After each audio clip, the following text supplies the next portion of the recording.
புனித சூசேப்பரின் நவநாளில் 5ஆம் நாளாகிய இன்று புனித சூசேப்பர் திருக்குடும்பத்தின் பாதுகாவலர் மற்றும் இல்லற வாழ்வின் முன்மாதிரி என்ற தலைப்பில் தியானிப்போம். புனித சூசேப்பர் வாழ்வை எடுத்துக்கொள்ளும் போது அவர் திருக்குடும்பத்தின் தலைவராக விளங்கினார். அவர் தன்னை முதன்மைப்படுத்திக் கொள்ளவில்லை, மாறாக அன்னை மரியாதையும் இயேசுவையும் பாதுகாத்து வளர்ப்பதிலே தன்னை தாழ்த்தி கொண்டு அவர்களை நிறுத்தினார். எகிப்தில் ஏரோது துன்புறுத்திய போது உடனடியாக ஆண்டவரின் தூதர் கனவில் அவருக்கு எச்சரிக்கை விடவே அவர் எந்த குழப்பத்திற்கும் ஈடு கொடுக்கவில்லை.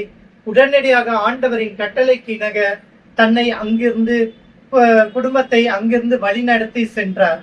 புனித சூசேப்பர் வாழ்வை எடுத்துக்கொள்ளும் போது ஒரு நல்ல குடும்ப தலைவராக விளங்கினார். அவர் தனக்கென்று எதனையும் சேர்த்து வைக்காமல் அன்னை மரியாளுக்கும் இயேசுவுக்குமாக முழுமையாக வாழ்ந்தார். இன்றைய காலகட்டத்தை நாம் எடுத்துக்கொள்ளும் போது நாம் எதற்கு முக்கியத்துவம் கொடுக்கிறோம்? உதாரணமாக சொல்ல வேண்டும் என்றால், தாழ்த்தி கொள்வதற்கும் ஈகோவிற்கும் பெரும் போராட்டமாக இருக்கிறது. புனித சூசேப்பர் வாழ்வை எடுத்துக்கொள்ளும் போது அவர் தம்மை தாழ்த்தி கொண்டு அன்னை மரியாளையும் இயேசுவையும் முதன்மைப்படுத்தினார். ஆனால் இன்றைய காலகட்டத்தில் கணவன்மார்கள் தங்களது ஈகோவை விட்டு கொடுக்காமல் தான் என்ற சுயநலத்தில் வாழ்வதால் தான் அனைத்து குடும்பங்களிலும் விவாகரத்து ஏற்படுகிறது. எப்போது நாம் நம்முடைய சுய இன்பங்களையும் சுயநலத்தையும் தாழ்த்தி கொண்டு மற்றவர்களுக்காக வாழ பழகுகிறோமோ அப்போதுதான் நம் வாழ்வில் முன்னேறுவோம்.